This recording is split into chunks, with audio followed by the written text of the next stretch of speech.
दास जी इनके आश्रमों का एक इंटरव्यू देख रहा था। दास भी आपको दिखाएगा वो इंटरव्यू है। मुझे वो देख के बड़ी हंसी आई पुण्यात्माओं, और दया भी आई इन नादान आत्माओं के ऊपर जो इतना सब कुछ, अरे अगर वो आश्रम है, अगर वहाँ भगवान है, अगर वहाँ परमात्मा की चर्चा होती है, अगर वहाँ साध संगति होती हैं, तो ऐसे नासमझ भाई बहनों की भीड़ नहीं हो सकती वहाँ पे। गिने चुने तो भगत हैं संत रामपाल जी की पूरी दुनिया में, और उनमें भी इतने वर्षों से जुड़ने के बाद भी उनके ये विचार हैं भगवान को लेके। एक भाई है, देखना आपको मतलब हंसी आएगी कि देखो क्या ये भगवान की परीक्षा ले रहे हैं या फिर ये लोग क्या कर रहे हैं। ये एक भाई है, ये भिवाड़ी से, हरियाणा से आश्रम में गया। इसकी मिसेज कोई बिजनेस करती है, वो बाहर रहती है दूसरे देश में, अमेरिका में कहाँ रहती है। कोरोना में वो वहाँ फंस गई, ये इधर था। तो फिर इसके बच्चे को कोरोना हो गया। अब भाई ने तो लगा दी परमात्मा के आगे, अगर तू परमात्मा है, धरती पे है, तो मेरे बच्चे का कुछ नहीं बिगड़ना चाहिए। अब परमात्मा क्या करे, मालिक तो रखता है लाज, तो बच्चा ठीक हो गया। फिर इसके बच्चे का वीज़ा नहीं लग रहा। इसकी औरत ने कहा कि तेरे गुरुजी अगर भगवान है तो मेरा वीज़ा क्यों नहीं लगे। फिर भाई कहने लगा, अगर तू परमात्मा है, धरती पे है, तो मेरा बच्चे का वीज़ा लग जाना चाहिए। अरे कितनी बार परमात्मा की परीक्षा लोगे मेरे भाई हैं? फिर कब मानोगे? जब पहली बार इनके बच्चे का कोरोना ठीक हो गया, तब इनको विश्वास नहीं हुआ कि ये भगवान है, हैं? अगर तू भगवान है, धरती पे है, तो मेरे बच्चे का कोरोना ठीक हो जाना चाहिए। हो गया ठीक, फिर भी इनको विश्वास नहीं हुआ। फिर बच्चे का वीज़ा नहीं लगा, अगर तू भगवान है तो मेरे बच्चे का वीज़ा लग जाना चाहिए। वो वीज़ा भी लग गया। ये पूरी जिंदगी ऐसे ही करते रहेंगे ये। सुनिएगा, कहने का मतलब है इन इंटरव्यू से हमने ये शिक्षा लेनी है पुण्यात्माओं कि हमने परमात्मा की परीक्षा नहीं लेनी है। ये समर्थ है। इनकी परीक्षा लेने का मतलब इस प्रकार के शब्द, कोई भी छोटी मोटी परेशानी दिक्कत उत्पन्न होने पे, इस देखो अगर कोई समस्या या परेशानी भक्ति करते करते भी आती है तो परमात्मा ने उसके दो कारण बताए।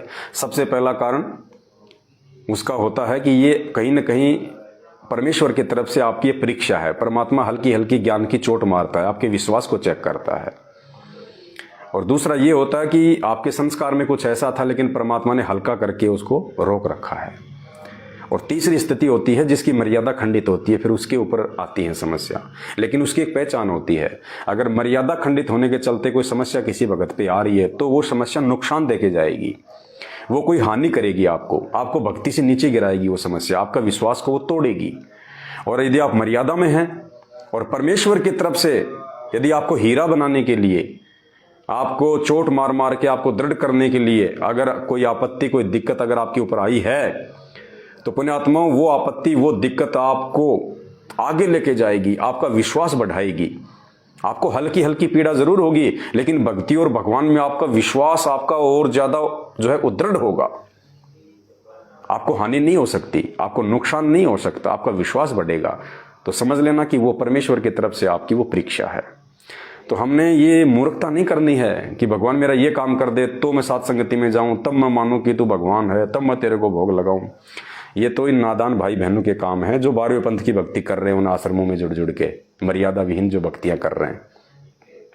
हमें तो परमात्मा ने वास्तविक मोक्ष मार्ग से जोड़ दिया, यथार्थ 13वें सतकबीर पंथ से, साध संगतियों से। सुनिए भाई का इंटरव्यू।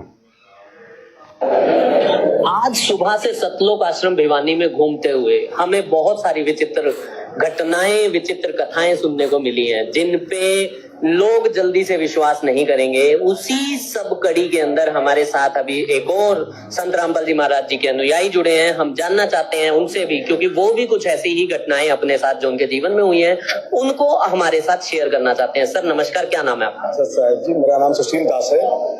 कहाँ से आए हैं सर? भिवाड़ी अलवर राजस्थान से। क्या बताना चाहते हैं आप संत रामपाल जी महाराज जी से जुड़ने के बाद आपको क्या लाभ हुआ? संत रामपाल जी महाराज के शरण में आने के बाद दास को तो बहुत सारे लाभ हुए, जिसमें 2-3 छोटे मोटे लाभ दास बताना चाहता है। दास ने लगभग 2020 में नाम उपदेश लिया था, और जैसे ही लिया था उसके ठीक 1 महीने बाद ये कोरोना काल बहुत चरम सीमा पे थी उस समय। तो मेरे बच्चे को पार्क में जाने की इच्छा हुई कि डैडी मैं पार्क जाना चाहता हूँ।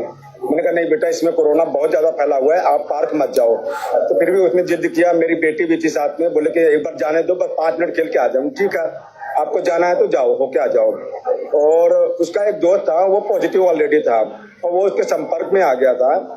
आते ही उसको भी भयंकर कोरोना हो गया था। मतलब जैसे वो घर में आया, आपके बेटे को कोरोना? मेरे बेटे को हो गया था। और जैसे आया वो सोफा पर बैठ गया, चुपचाप एकदम ऐसे बैठा हुआ था। हमने कहा क्या बात है बेटा, अभी तो तुम जो है 1 घंटे वाले इतने चहक रहे थे, अभी एकदम से चुपचाप क्यों हो? बोले कुछ नहीं डैडी। जैसे मैंने उसका हाथ टच किया, उसका पूरा बदन इतना लाल था कि मुझसे रहा नहीं होगा कि अब क्या करूं। उस समय कोरोना की कोई दवा भी नहीं निकली हुई थी कि मैं बाहर जाके मेडिकल स्टोर से दवा लाके उसको दे दूं और ठीक हो जाए। जब मैंने नाम उपदेश लिया था, उस समय मुझे यही चीज बताया गया था कि भयंकर से भयंकर बीमारी हो, अमृत जल हम लोगों को मिलता है। उस अमृत जल को एक बूंद ही भी पिला देना तो सही हो जाता है। मैं उसी विश्वास पे, जहाँ हम कहाँ से अमृत जल आपको मिलता है? नामदान सेंटर से, जहाँ हम नाम उपदेश लेते हैं, वहाँ से हमें एक अमृत जल मिलता है। संत रामपाल जी महाराज के? रामपाल जी महाराज के, जहाँ पे नामदान सेंटर है, जहाँ से हमने नाम उपदेश लिया, वहाँ पर प्रसाद मिलते हैं, स्वरूप मिलता है, अमृत जल मिलता है। और उस अमृत जल को मैंने अपने जहाँ पर ज्योति जला रखी थी वहाँ पे हम रखते हैं। तो वहाँ पे मैंने, तो उस अमृत जल में क्या वो जल होता है या उसके अंदर कोई दवाई मिली होती है? कोई दवाई नहीं मिली होती है, वो तो पूर्ण परमात्मा के शब्दों से अमृत जल बना होता है। कोई उसमें मिलावट नहीं होती, न ही कोई दवाई मिली होती है। मैंने पूरे विश्वास के साथ उन्हीं को वहाँ पर दंडवत प्रणाम किया, जहाँ हम ज्योति जलाते हैं। दंडवत प्रणाम करने के बाद मैंने गिलास में अमृत जल थोड़ा सा डाला, उसमें पानी लिया और पूरे विश्वास के साथ कि हे परमात्मा, आप सच में धरती पर आए हुए हो और परमात्मा हो, तो आप मेरे बेटे को सही कर दो। सर आप विश्वास नहीं मानेंगे, 5 मिनट के अंदर अंदर मेरे बेटे का पूरा शरीर ठंडा हो गया। ये सब तो सबसे पहला लाभ था। जब मैंने सिर्फ अमृत जल पिलाने मात्र से आपके बेटे का बुखार बिल्कुल ठीक हो गया? जी बिल्कुल, केवल अमृत जल पिलाने से। बुखार नहीं था सर, वो कोरोना पॉजिटिव था। क्योंकि जस्ट मेरे फ्रेंड ने बताया कि ये बच्चा, आपका बच्चा तो उसके साथ घूम रहा था जिसको कोरोना पॉजिटिव है। और ऑलरेडी उस समय कोरोना इतना चरम सीमा पे था कि घर को पूरा सील कर दिया जाता था।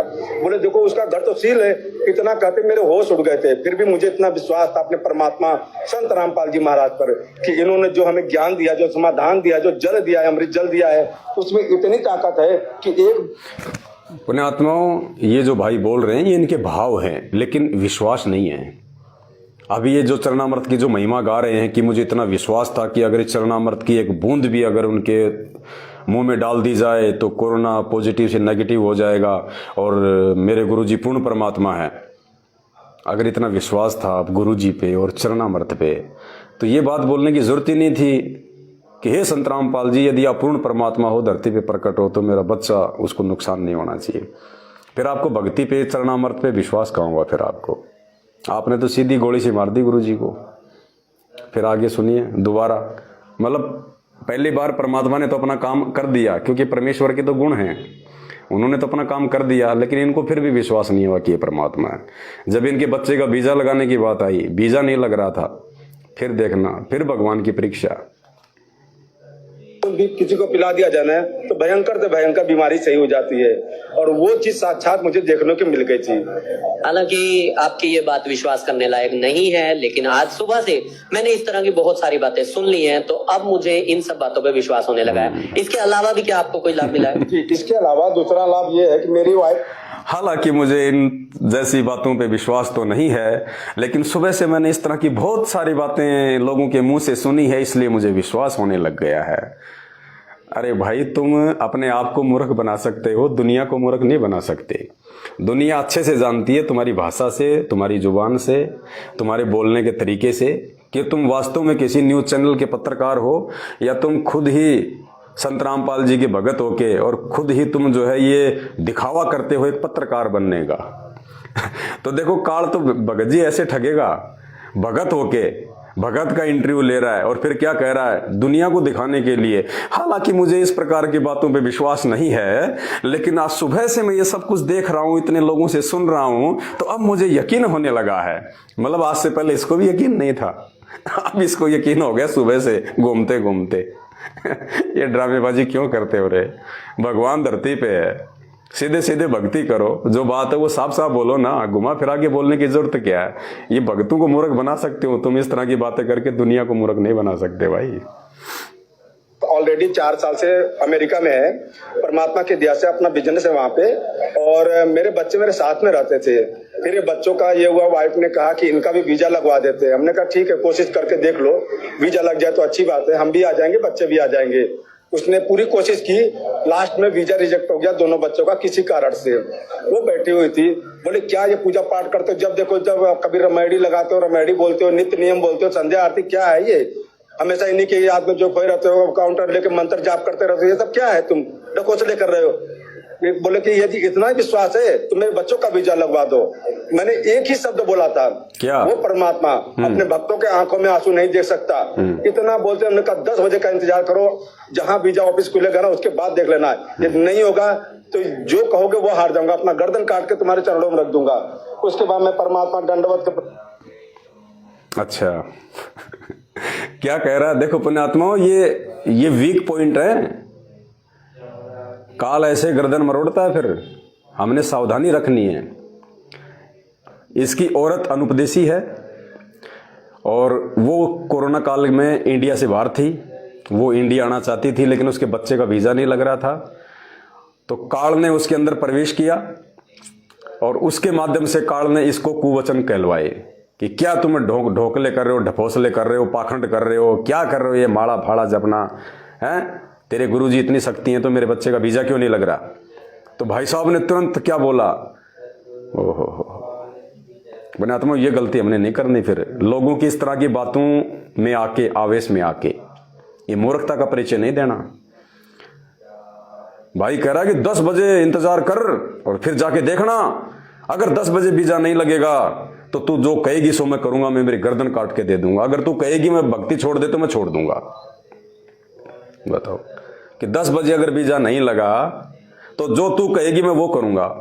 अब वो तो सीधी सीधी यही कहेगी अगर वीजा नहीं लगा तो कि छोड़ इस भक्ति को, किस पाखंडे के पीछे लग रहा है, क्या पाखंड कर रहा है, क्योंकि वो तो ऑलरेडी उसको पहले ही बोल रही है बातें। और वीजा नहीं लगेगा उसके बाद वो क्या बोलेगी उसको, ये क्या बोल रहे हैं, सहमति दे रहे हैं कि ठीक है अगर 10 बजे तक इंतजार कर, अगर वीजा नहीं लगा तो तू जो कहेगी मैं वो करूंगा। तो वो तो सीधा साधा ये कहेगी छोड़ दे, भक्ति पाखंड है, ड्रामा है, बस देख लिया ना तूने, लग गया वीजा। तो पुण्यात्माओं, ऐसी स्थिति में परमात्मा कहते हैं शरण पड़े को गुरु संभाले, जान के बालक भोला रे। तो पुण्यात्माओं, वो परमात्मा दयालु, उसको पता है कि इसका दिल टूट जाएगा, क्योंकि ज्ञान आधार नहीं है, ये मजबूत आत्मा नहीं है। ये देखा देखी में जुड़ गए बेचारे, कोरोना में, बीमारी के डर से, कोरोना के डर से ये बेचारे देखा देखी में जुड़ गए। ज्ञान इन्होंने सुना नहीं, सत्संग सुने नहीं इन्होंने, दृढ़ता इनमें है नहीं, कुछ विवेक विचार वाली बात इनमें है नहीं। तो परमात्मा तो भक्ति पे लगा के रखना चाहता है अपनी आत्माओं को, जैसे तैसे भी करके। मालिक कहते हैं कबीर कपट से भक्ति करे, उसको भी अपनाऊं, साम दाम दंड भेद से फिर सीधे रास्ते लाऊं। अब ये गलतियां पुण्यात्माओं हमने नहीं करना। अब इसके बच्चे का वीजा नहीं लगाना था, लेकिन परमात्मा ने ये सोच के कि अगर वीजा नहीं लगा तो ये नादान भक्ति छोड़ेगा और इसकी औरत इसके ऊपर हावी हो जाएगी, इस घर में दोबारा से काल प्रवेश कर जाएगा। इसलिए परमात्मा ने इसके बच्चे का वीजा लगवाया। सुनना, और फिर परमात्मा से वही कंडीशन रख दी इन्होंने कि हे पूर्ण परमात्मा, अगर आप परमात्मा हो तो मेरे बच्चे का वीजा लग जाए। तो पहली बार क्या था फिर? तो ये गलतियां पुण्यात्माओं हमने सबक लेना है इन इंटरव्यू से, इन बातों से कि हम किस दिशा में जा रहे हैं और हमारे भाई बहन जो इन आश्रमों में जा रहे हैं ये लोग किस दिशा में जा रहे हैं। कितना अंतर है साथ संगति में और इन आश्रम वालों की कुसंगति में। हम के परमात्मा, सच में आप धरती पर आए हो ना, तो एक बार दिखा दो इनको, ये मेरी वाइफ को दिखा दो। वो परमात्मा अपने भक्तों के आंखों में आंसू नहीं देख सकता। इतना बोलते हमने कहा 10 बजे का इंतजार करो, जहां वीजा ऑफिस खुलेगा ना उसके बाद देख लेना है। यदि नहीं होगा तो जो कहोगे वो हार जाऊंगा, अपना गर्दन काट के तुम्हारे चरणों में रख दूंगा। उसके बाद मैं परमात्मा दंडवत के प्रणाम किया। हमके परमात्मा, सच में आप धरती पर आए हो ना, तो एक बार दिखा दो इनको, कि मेरी वाइफ को दिखा दो कि यह कुछ कर सकती है ये। और विश्वास नहीं करेंगे सर, ठीक 10 बजे उसका फोन आया, बोले कि वीजा लग गया। हमने कहा ऐसे कैसे लग गया, क्या हुआ तुम्हारा, जो बोल रहे थे तुम? बोले मुझे नहीं मालूम, लेकिन तुमने क्या किया? मैंने कहा मैंने कुछ नहीं किया, मेरे परमात्मा धरती पर आए हुए हैं, वो अपने भक्तों को दुखी नहीं देख सकते, उनकी आंखों में आंसू नहीं देख सकते।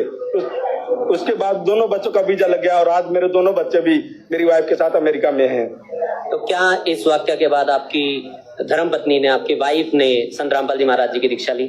नहीं, अभी भी नहीं ली। उसको अभी भी थोड़ा सा ये लग रहा था कि नहीं, कुछ न कुछ जो है नहीं, विश्वास नहीं हुआ था।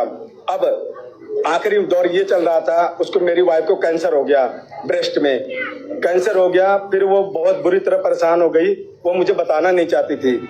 उसने मुझे एक दिन मुझे रिपोर्ट भेज दिया, कोई मैसेज नहीं, कुछ भी नहीं, बस रिपोर्ट मेरे मोबाइल पे भेज दिया। मैं समझ नहीं पाया ये क्या है। मैंने ऊपर नाम देखा अपनी पत्नी का, मैंने कहा ये क्या है, तो बोली मुझे कैंसर हो गया ब्रेस्ट में। हम कहा चिंता मत करो, परमात्मा यही बैठे हुए हैं और उनका वचन है, जब तक मेरे शिष्य नहीं मरता है तब तक उससे जुड़े, चाहे उसके पत्नी हो चाहे उसके बच्चे हो, उनको कुछ भी नहीं होगा।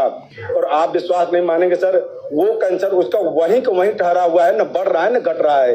ये है मेरे परमात्मा संत रामपाल जी महाराज के बहुत सारे चमत्कार हमारे जीवन में उन्होंने किए हैं। दर्शकों, आज सुबह से हमने इतनी, तो वो कैंसर ना बढ़ रहा है ना घट रहा है। अब ये तीसरी बार भाई ने फिर अरदास लगा दी होगी कि हे परमात्मा, अगर तू धरती पे है तो ये ना बढ़ रहा ना घट रहा, या तो इसको बढ़ा या इसको घटा, तब मानूंगा कि तू परमात्मा है। तीसरी भी कर दी होगी भाई ने डिमांड पूरी। तो पुण्यात्माओं, ये वर्तमान का जो समय है, ये भगवान की परीक्षा लेने का नहीं है। ये हम भक्तों की तरफ से अपने विश्वास, दृढ़ता की परमेश्वर को ये परीक्षा देने का समय है। अरे वर्तमान में तो भगवान हमारी परीक्षा ले रहा है और हम भगवान की ले रहे हैं उल्टी परीक्षा। तो पुण्यात्माओं, इन बातों पे हमने विचार करना है। ये छोटी छोटी बातें नहीं हैं, ये परमात्मा को नाराज करने वाली बातें हैं, परमात्मा को ये दुखी करने वाली बातें हैं ये।